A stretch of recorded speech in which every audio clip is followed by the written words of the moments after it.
This episode's sponsorship is brought to you by my signature core offer, my one-to-one private mentorship program. Let's build you a roadmap to success. Applications to apply are in the show notes. There are limited spaces available per month, so be sure to get in quick.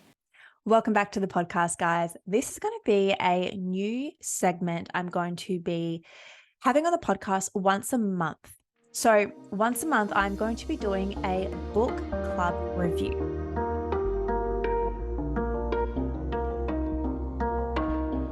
Welcome to the Start Somewhere podcast, the show where we empower females through mindset and manifestation. My name is Isabelle Prestia, and I'm your host.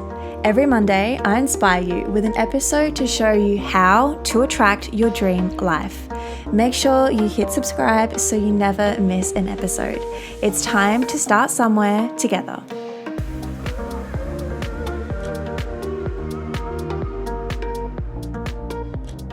So for some context, for those of you who don't know, I have a book club with my friend Ruby. So we have a community together here in Adelaide. It's so cool. I reckon we have over 100 people in our group now. We do have people from all over the country as well, because basically we have a monthly read. So we post this book in our Facebook group, which is free to join, by the way. And then women from all over the country are able to join as well and read the book. So it doesn't matter if you are not based in Adelaide, but essentially, I guess it's a virtual book club. And it's so cool. We started it over 12 months ago. We started it in April, and time, like what? So quickly, gone so fast. And I think it's so amazing that we have created this community and it's grown to what it's grown to. And when we started it, we purely started it based on, we both were craving more connection in our life. We both were craving more like-minded women like Ruby and myself in Adelaide. And, we both had a couple friends in business on the side, and we thought, let's just bring all these people together. And it just grew and grew. And what we do is once a month, so on the last Friday of every month, we catch up, we go to a cafe, we have brunch, and the book is more so what brings us together. So it's more kind of like the anchor, and we discuss the book for like 30 seconds, but it just brings people together and we're able just to have such expansive conversations. And I've met such incredible women from this group, and every single catch up, we meet someone new. So if you are from Adelaide and you've heard me talk about this, or you've seen me post about it and you haven't come before, my love, this is your permission slip. This is your sign to definitely come. Even if you are by yourself, so many women come and they're like, is this the book club? Like, they're not too sure. And I love seeing women just be bold and stepping out and doing something for themselves. And it's just so cool because we've both, like Ruby and myself, I know I can speak on behalf of her, we've both made such great friendships, great connections from this group and other people as well. And, the support just goes, it's further than just when we catch up once a month. It's this constant support online, it's messaging, it's asking other women in business for help or for advice, or just talking to somebody who has pretty much been exactly where you want to be. So whether you are a business owner or you're just super interested in self-development, this is the space for you. And the reason I preface and shared all this, by the way, guys, if you do want to join our Facebook group, the link to join, I include it in the show notes of all of the podcast episodes. So click the Facebook link. We will accept you once you come in, and we post the book once a month. So whether you're in Adelaide or not, you'll still be on board with the book. And basically we cycle through 4 different categories. So firstly is money. Second is mindset. Thirdly is relationships. And 4th is business. So we have these categories and then we choose books based on those categories. And I am going to be doing once a month now, I'm going to be recapping what we read, and my lessons and my takeaways from it, because I know I get quite a few messages from people as well asking what the previous books are. So unless you're in the Facebook group and you are curious, so I'm just going to be sharing what they are here. And that way, if you don't want to read the book, you don't have to. You can get my insights, you can get my knowledge, my learnings in hopefully a 20-minute episode. And it just makes sense for me to do this because I'm such a journaler anyway. And I write notes regardless whether I'm going to share it in a podcast or not. And so I don't even know how I got this idea, but I was just journaling from our current book, from the book of March. So this will be up a little bit later. And I was like, I'm going to make a podcast series on this. So I'm freaking excited about this.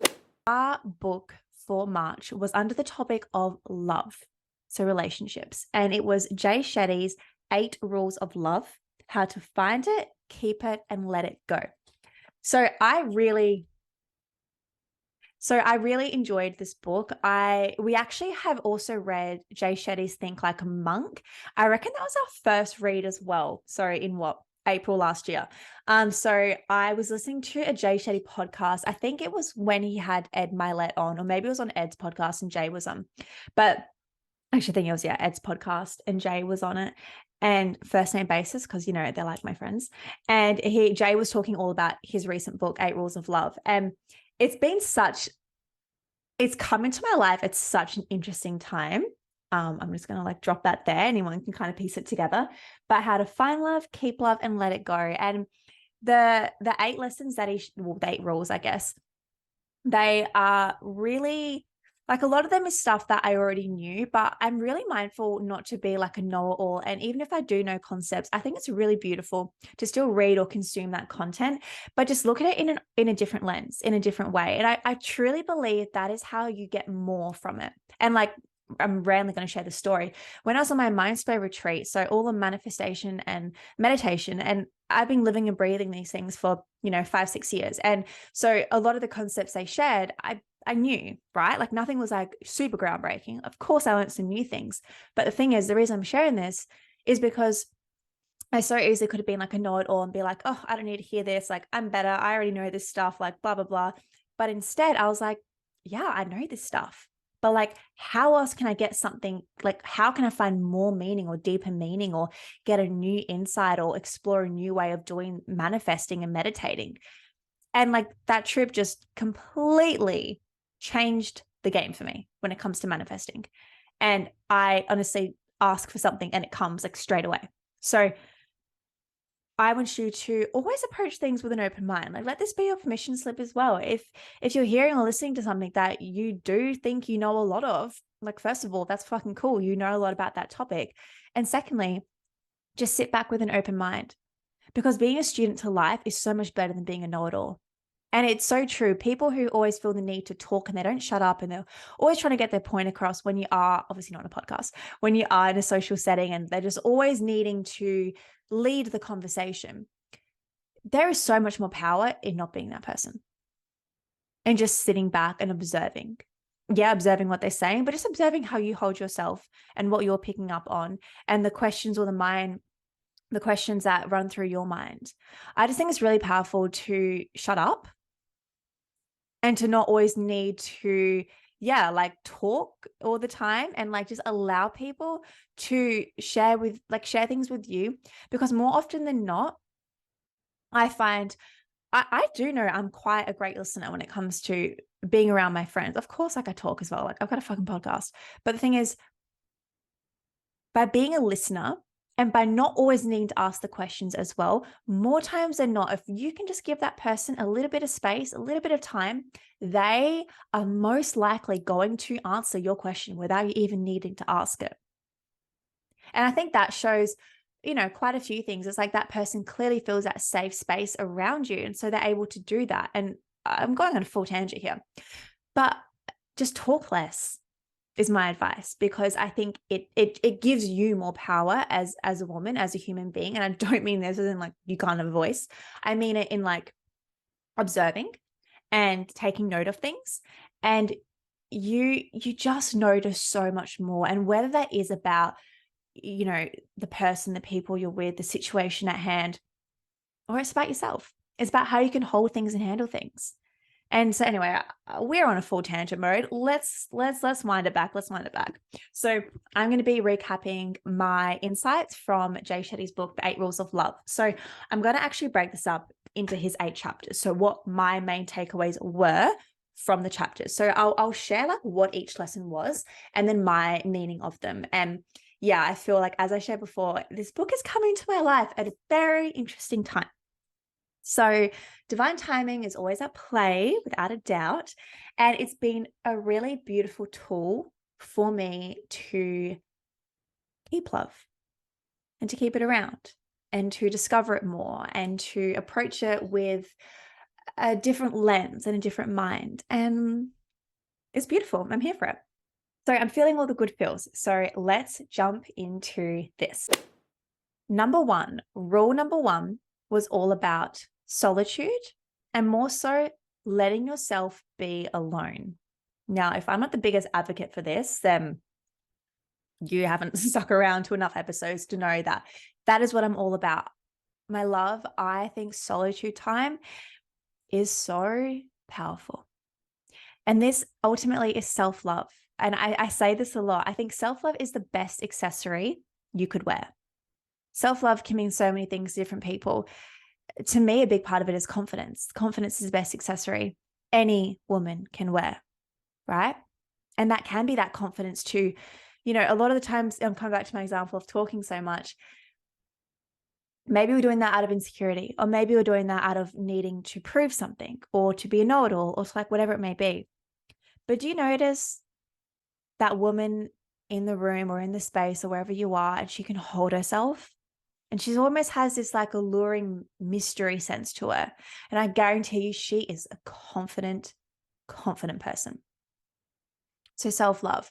How comfortable are you with your alone time? Are you somebody who, even if you are alone, you still need to fill the void, scroll social media, consume content, watch Netflix, whatever it may be?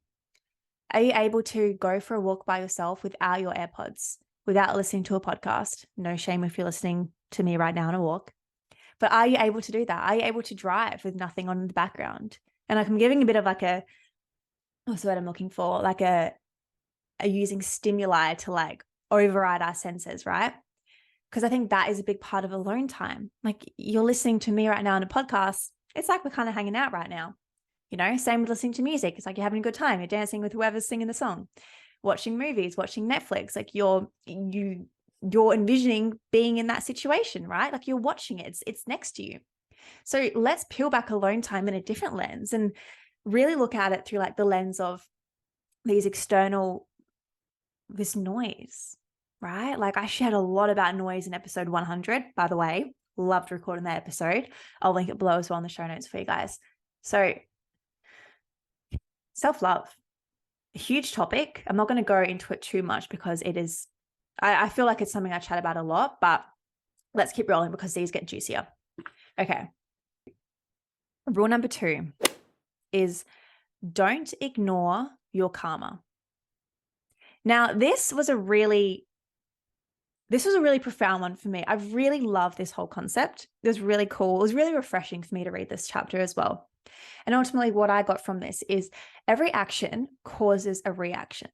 If you choose to be emotionally unavailable, maybe you're avoidant, maybe you have a really hard time being vulnerable, maybe you have a hard time not standing your ground, having strong boundaries, standing in your truth. You know, you're a people pleaser, you say yes to things, but in fact, it's not really what you want to be doing. This will attract somebody who will match this energy. So karma is about the mindset. So it's where we make a decision essentially. Okay. So if we want to, you know that saying, it's like to attract love, be love.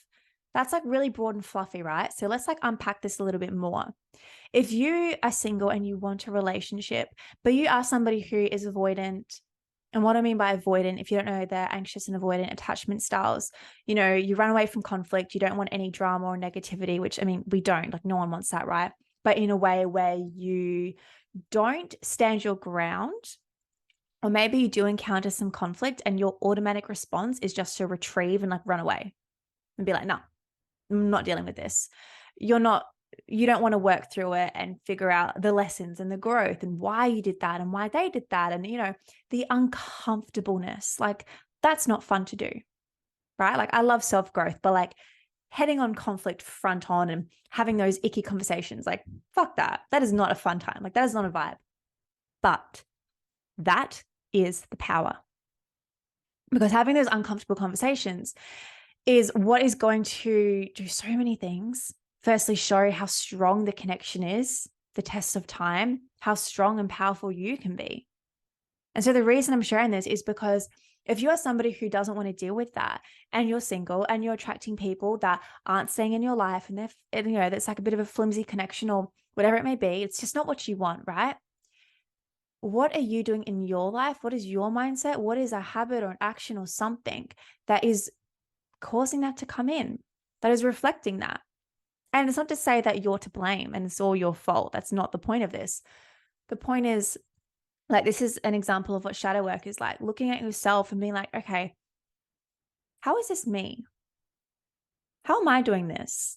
How am I attracting somebody who can't commit, but I want commitment? Like, what role am I playing in this? So coming back to how he titles the rule, don't ignore your karma. And of course, polarity, right? We'll flip this in a positive light. If you are somebody who, coming back, we'll use the first rule as well, like we'll piggyback on here. You have this like awesome self-love, okay? Now we're looking at karma in a positive lens. You are being this great human being. You're caring for yourself, for your friends. You are love.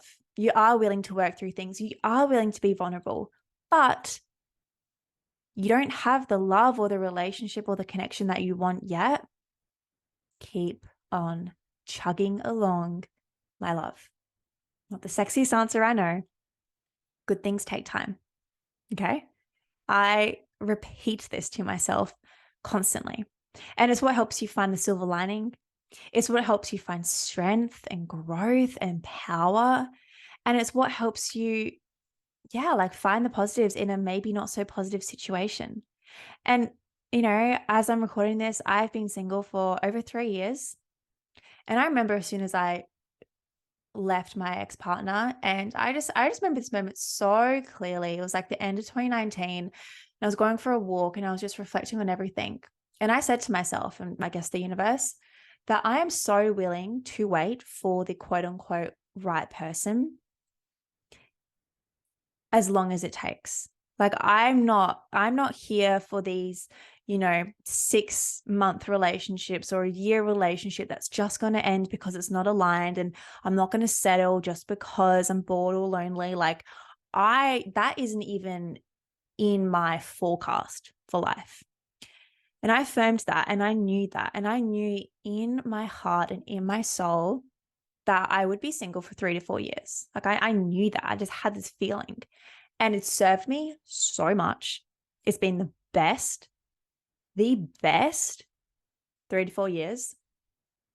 Like, the lessons I've learned from riding solo have been second to none. And I know it's exactly what my older version self would have wanted. Like, I would have hated to be 80 and to be like, oh, I wish I had a single stint when I was younger and got to explore and be and do and blah, blah, blah. So like, I'm glad I've done that.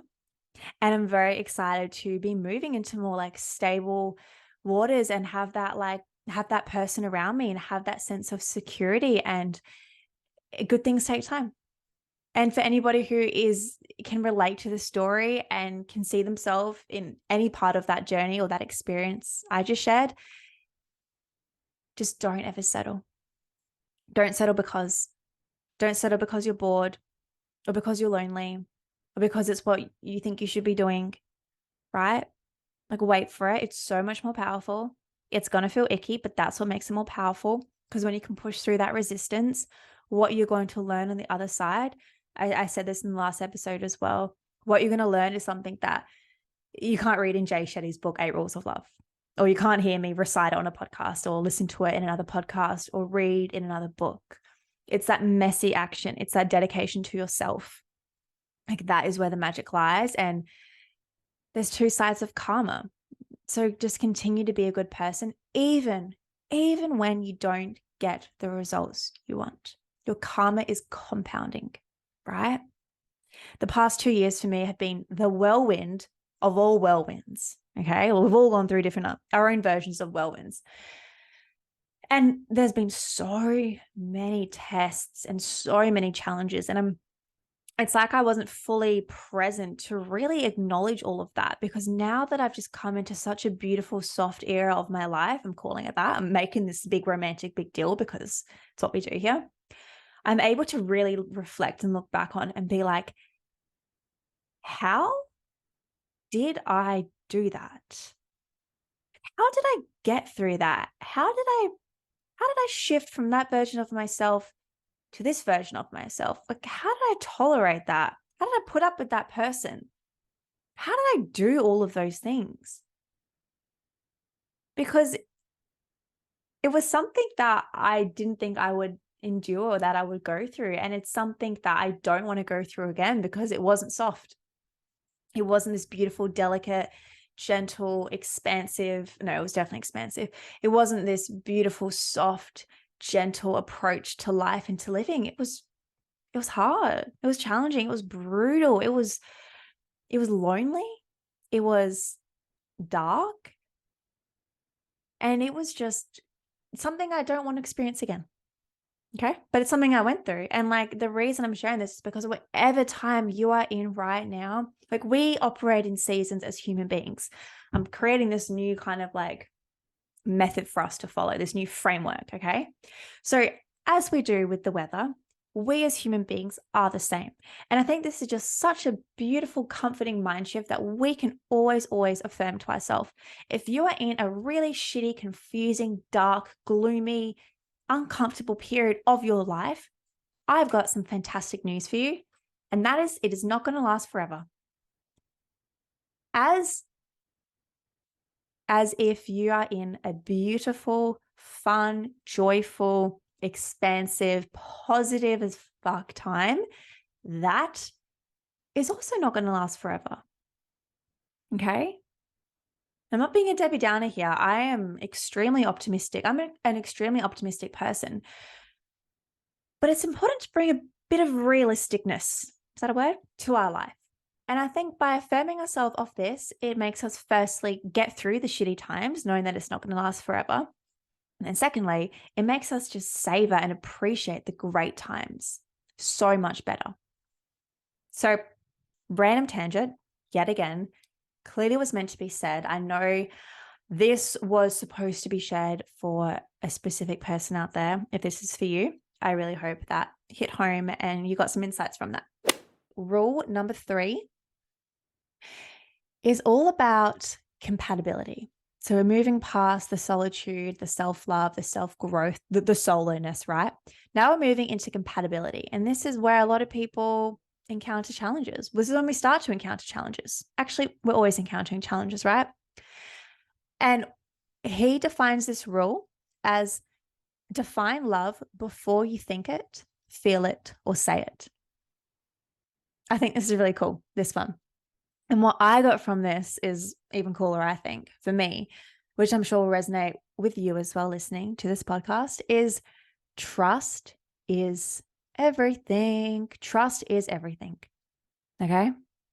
It's commitment to more than the challenges. It's commitment to being vulnerable. It's commitment to having difficult conversations. It's committing to yourself, of course, as well. Trust in that. I think like self-trust, I mean, has been a huge theme forever in my life, and more so especially recently. I think self-trust is, and I'm going to start to implement, and I want you guys to do this as well.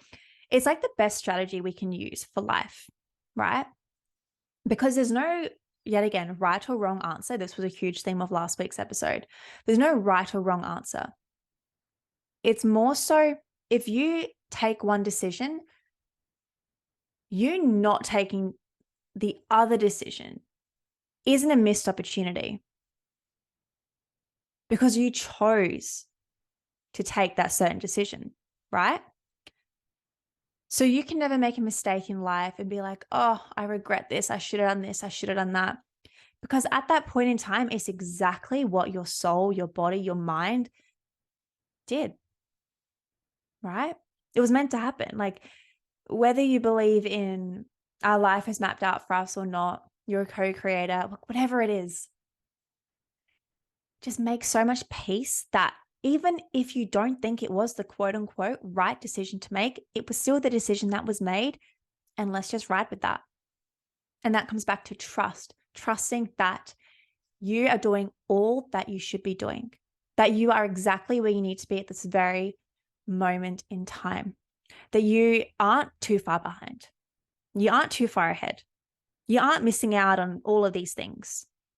You shouldn't be somewhere else. Like, you should be right where you are right now with this right money in your bank account, the friends around you, the roof above your head, the clothes on your body. That's exactly where and what you should be doing. And as soon as we can anchor into that, we're showing the universe that there's this level of trust around us, that we trust ourselves, we trust the universe. And when we can come into this state of trust, we're able to come into the state of gratitude and the state of recognition. And the more we can anchor in and drop into this emotion, into this feeling, is how we can start to manifest our reality, right? We're not going to manifest out of being in lack and being like, oh my gosh, I should be here. I should have way more money. Oh my God, like, I don't know if I should be with this person anymore or this friend, and just like blah, blah, blah, blah, blah. You cannot change your life when we are entertaining and playing and dancing around in these thoughts. It's not going to happen. So instead, peel back. Whatever you're doing right now, actually, whether you're standing, walking, sitting in the car, driving, just like pull your shoulders back, allow your jaw to unclench, relax your forehead, just like relax everything in your body. Allow your arms to become heavy, whether they're driving the steering wheel or holding your dog's lead or whatever it is they're doing. Just take a deep breath in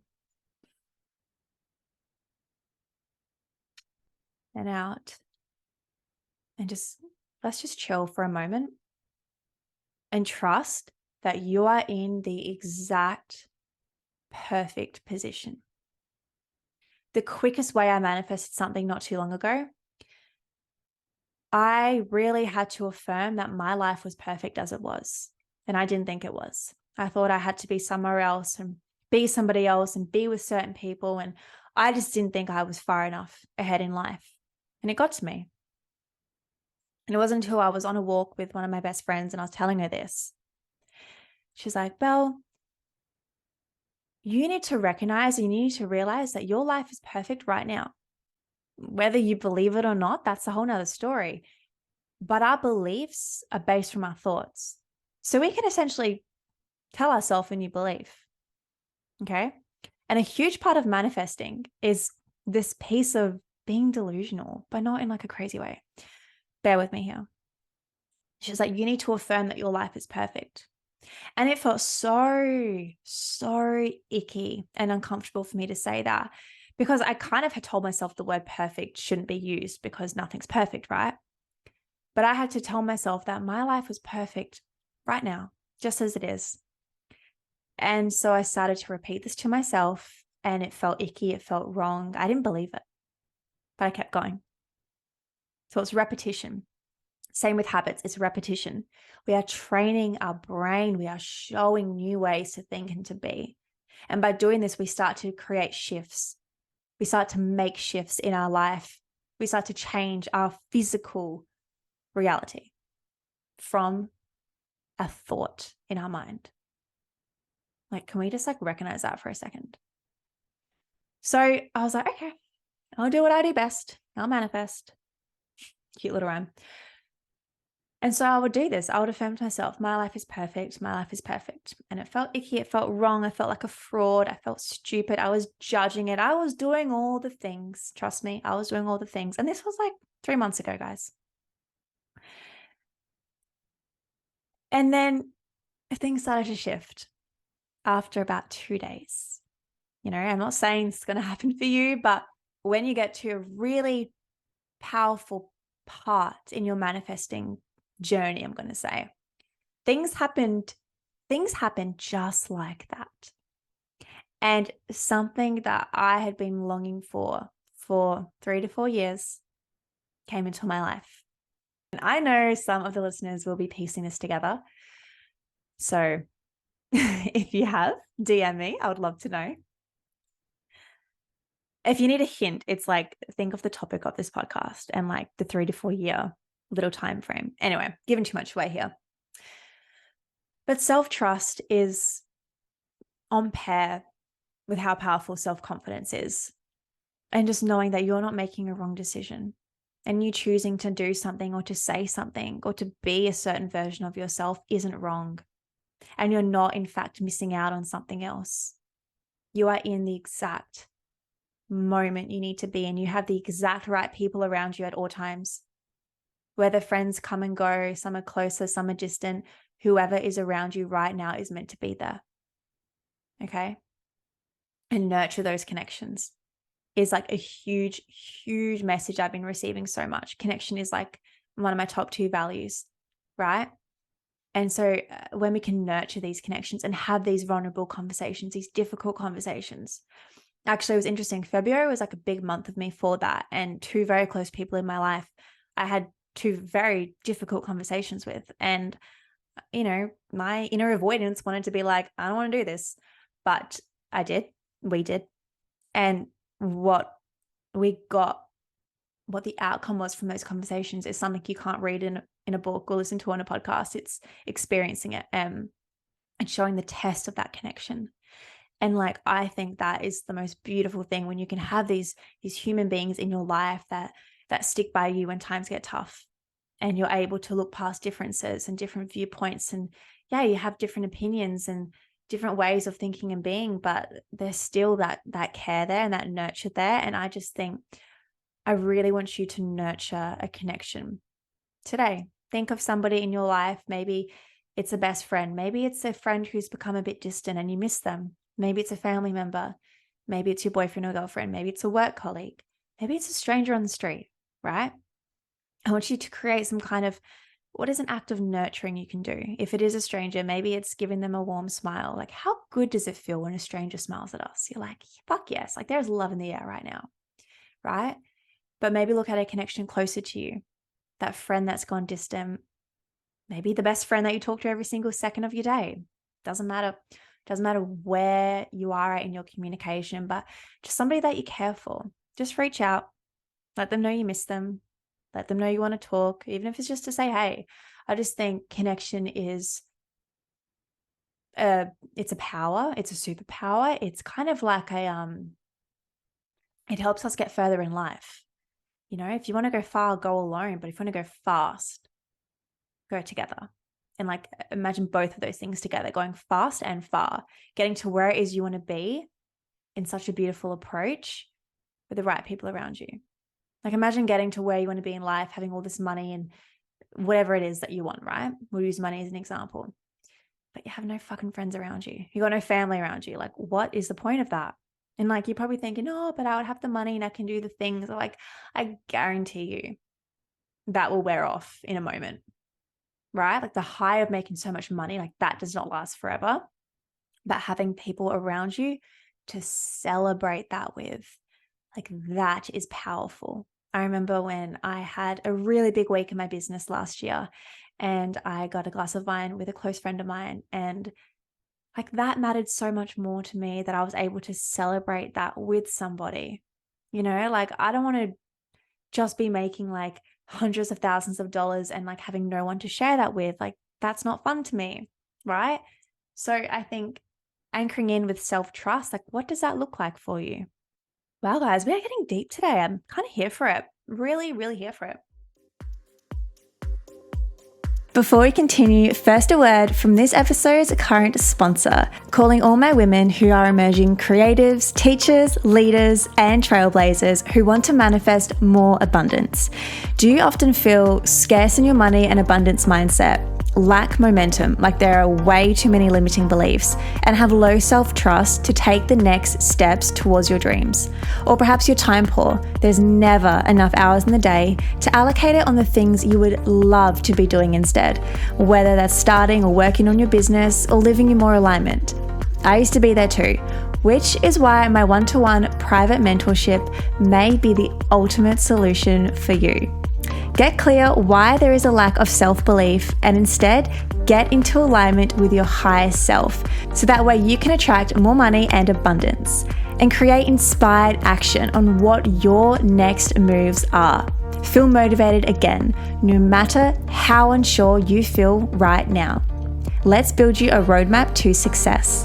Applications to apply are in the show notes. There are limited spaces available per month, so be sure to get in quick. Rule number 4. I love this one so much as well. Your partner is your guru. So I feel that you are always writing your own story, right? So when you meet someone, you essentially, it's like you begin to write a story together. And I hear so much, and I'm sure those in relationships, or maybe you're single but you've been in one before, you can reflect and you can relate and you can remember how much of a lesson that partner is to you. You know, maybe they're bringing up triggers. They're showing sides of you that you haven't met before. Maybe you have, but you've pushed it down, but they're coming back up to the surface. This is because your partner, I believe, and clearly Jay Shetty believes as well, it makes so much sense. Like, they are your biggest life lesson. They are going to teach you things about yourself that you maybe could not have seen on the surface, because they're going to see you for who you are at your soul. When we are talking on, you know, a really cool soulmate kind of spec here. I mean, even not that, like, I've dated people before and it's brought up so much within me. And it's not like they've like actually sat down and said this, and this, but I've learned about myself from being in that connection, right? So I think really anchoring in, and like, your partner is such a lesson, is such a teacher to you. And it's not in the sense where one is a teacher and one is a student. You're both gurus to each other. And I love the term guru. It's essentially like, I am not above you. Like, I don't have more authority than you because I'm teaching you these things, and you're not less than me because you're the student. It's this beautiful, harmonious 50-50 balance. And I definitely consider myself to be this guru, character, because in my coaching sessions, for example, I learned so much about myself from my clients. And yeah, maybe it's not something that is like figuratively said, but it's something that maybe has come up, and then I've learned a completely different lesson, but just from being in that connection, from being in that experience. So I think it's the same. It's like, I don't look at my clients as less than, and I don't want to be more of higher than in that way. Like, I've got different levels of expertise, yes, but I know I attract just such transformative women who create the biggest shifts in their life, whatever that big shift means to them in terms of like the measurement. But I learn so much, just as much as they learn. Right. And like, whether you have been a client of mine and you're listening to the podcast still, or you've thought about working with myself before, or maybe you've just had another mentor before in the past, just know, like, we'll just hope anyway, if it's been somebody else, that mentor, that coach is learning from you as well, because I think that's the beautiful piece of this guru, of this harmonious balance. And it's like coming back to what I shared at the start, actually, you know, always feeling the need to talk and to share and to be like, blah, blah, blah, blah. It's like, there's so much power in listening. And so when I'm listening to my clients and I'm holding that space, like, I'm learning so much as well. So if you have been a client of mine and you're listening, first of all, big love to you. Second of all, just know I learned so much from my sessions. It's pretty cool. Okay, lesson number 5 is, this makes so much sense, is your purpose comes first, right? So what I got from this is really important. Both of you and your partner, you're on a quest to find your purpose, right? It's so important, I believe anyway, to put yourself first. And I can't find it in the book now, but I remember he gave an example of Jay Shetty, gave an example of this couple where I think the wife, she had a list of 3 things in terms of important. The top of her list, she put herself. The second on her list, she put her purpose. And the third on her list, she put her partner. And I am all for that ordering as well. In fact, that's probably exactly how I would rank it. But I reckon that would be a really interesting observation for other people where they would think, no, your partner needs to be number one in your life. I'm like, no, no, no, no, no. You are your number one first. Your purpose is just as important as who you are. And then once, think about it, putting yourself first, you're filling yourself up, you're filling your cup up, you're doing these things that make you the best version of yourself. Okay? Like that is number one at all times, I think, anyway. Absolutely number one. Number two, your purpose. What brings you joy? Your passions.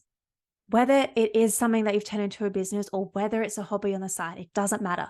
But something that just brings you so much fulfillment. Do not lose sight of these things when you are in relationships. It makes you, you. Okay? And then I think it makes so much sense for your partner to come in then, because you are your own person with your own life, and so is your partner. You know, obviously it depends what type of relationship you're in, of course, and I'm not going to go down a rabbit hole here on this topic, but I don't know about you guys, but I find it really attractive when somebody has their purpose or they have something they're so passionate about and they spend time on that. And that's how they spend their spare time or their free time or whatever it is that they're doing. I think that is really fucking attractive, right? And so it makes sense to put those needs, your needs first, filling your cup up, finding those things that you adore to do, nurturing them. And then that way you are feeling and you are being your best self. You're not somebody who is like super dependent. And if your partner's busy, you don't know what to do with yourself and you're just waiting for them to be free. It's like instead you have this time to, you know, do something that you love that brings you so much joy. So it's so important to anchor in on your purpose, to find out what that purpose is, right? And to let that be a huge, huge top priority in your life before your relationship. Don't come at me. That's just my thoughts. Lesson number 6. So now we're in the healing section. Lesson number 6, he calls it win or lose together. And this was really refreshing to read yet again. And what I got from this was putting your ego to the side is a healthy and responsible way to be. So if you're arguing with your partner and maybe one has their ego involved more than the other, or maybe you both do, and one wins and one loses, right? Say, for example, you win and your partner loses in an argument. Your partner's upset. Like they're probably not feeling their best self. And you guys are a team, right? So it's essentially like a loss for you, even though you technically won. And the thing is, it's so important to recognize ego. I think this is why, you know, self-awareness, consciousness is so important when it comes to relationships. And, you know, it's been a huge part of my journey. I know I've become so self-aware, like so fucking self-aware. I have such a high level of consciousness, like I know I do. And so it makes sense that I attract somebody who matches that. And it's just really interesting having, you know, a disagreement or an uncomfortable conversation and you're able to leave your ego at the fucking door, you know, and not allow it to come in and to tear them down or thinking that you need to come out on top to prove a point. Why do you need to prove a point in a relationship? Why do you need to show off to your partner? Like just sit with that for a moment and question that. Just ponder it and approach it with curiosity and compassion is always my motto. But just know that winning or losing, if your partner loses and you win an argument, you're both still lost, right? Like you want it to be a win-win situation. And if for some reason where, you know, context obviously deciphers all of this, there is a win-lose situation, just be like, how can we move past this? How can we turn this loss into a win eventually, right? Like you're a team. It's working together. Rule number 7 is you don't break in a breakup. And what I got from this is breakups don't need to involve a breakdown, right? So essentially when it comes to breaking up, you're essentially faced with 2 decisions. A, you work through it, or B, you decide to detach and separate. So using your discernment, leaving your ego out the door as the previous lesson shared. It's firstly important to not stay with someone for the history that you share. So if they no longer align with your future, but there is so much extensive history and this and that, like you don't need to stay with them just for the history. I'm just saying, if they don't align with who you are growing into and who you have become and the type of, life and reality you want to create for yourself, it's going to feel uncomfortable to let them go, but it's going to be worth it in the long run. But just know, going through a breakup, it doesn't have to be the worst experience of your life. Like, it doesn't have to be that.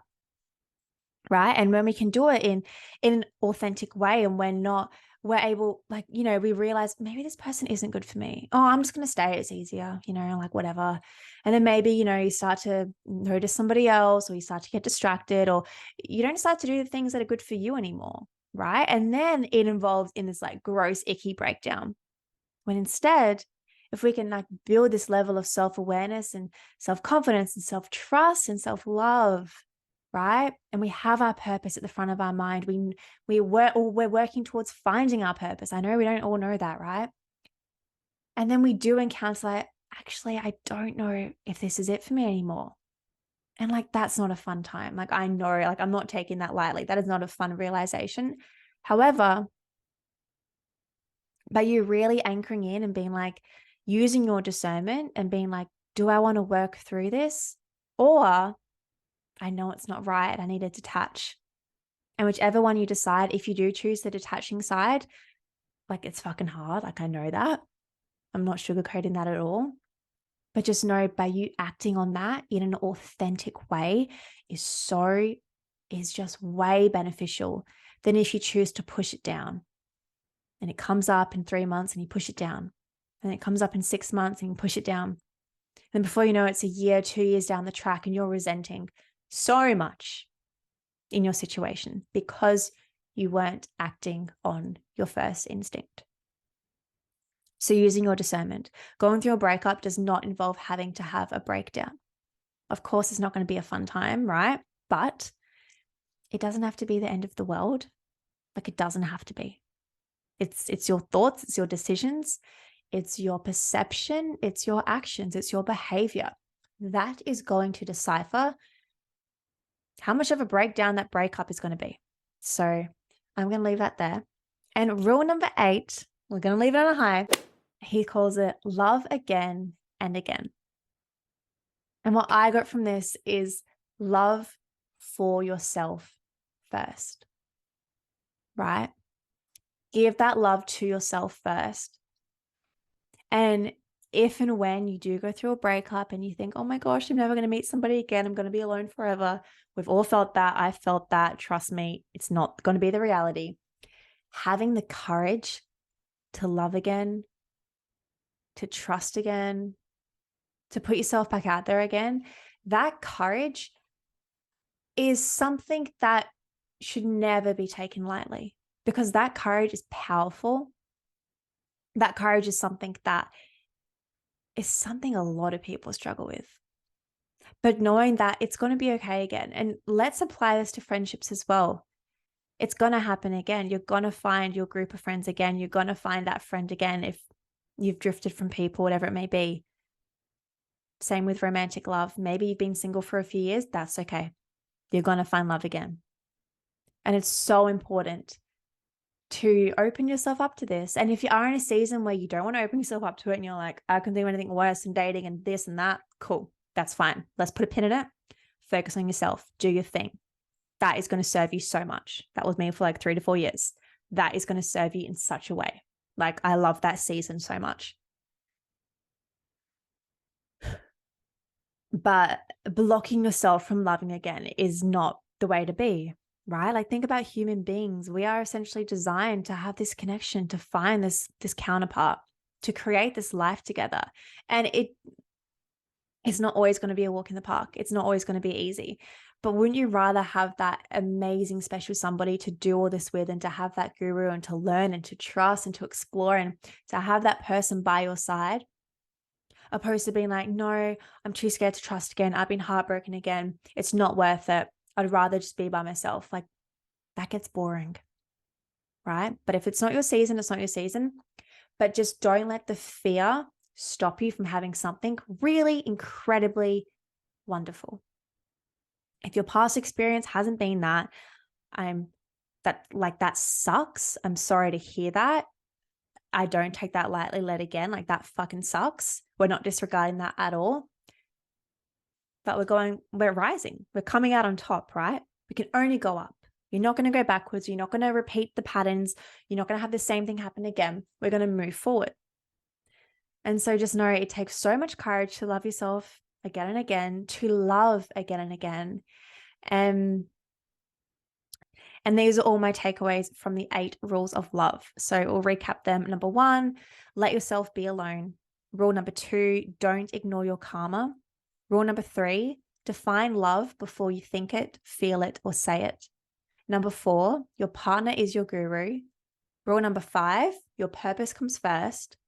Rule number 6, you win or lose together. Rule number 7, you don't break in a breakup. And lucky last, rule number 8, love again and again.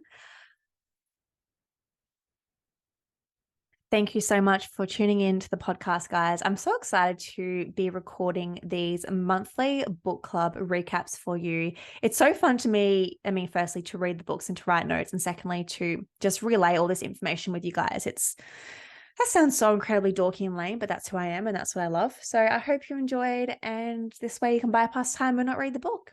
But yeah, link to join our free Facebook community in the show notes of this podcast. And as always, guys, I will love you and leave you and chat with you in our next episode, which, by the way, goes live every single Monday. And that's all from me in this episode. Here are 3 ways you can contribute to Start Somewhere. Number 1, leave us a 5-star rating and review on either the Spotify and Apple podcast or both. Screenshot this episode and share it to your Instagram stories, tagging me at Isabelle Prestia. That's ISABELLEPRESTIA. And lastly, copy this episode URL and send it to a friend who you think will find value from our conversation. Thank you for starting somewhere.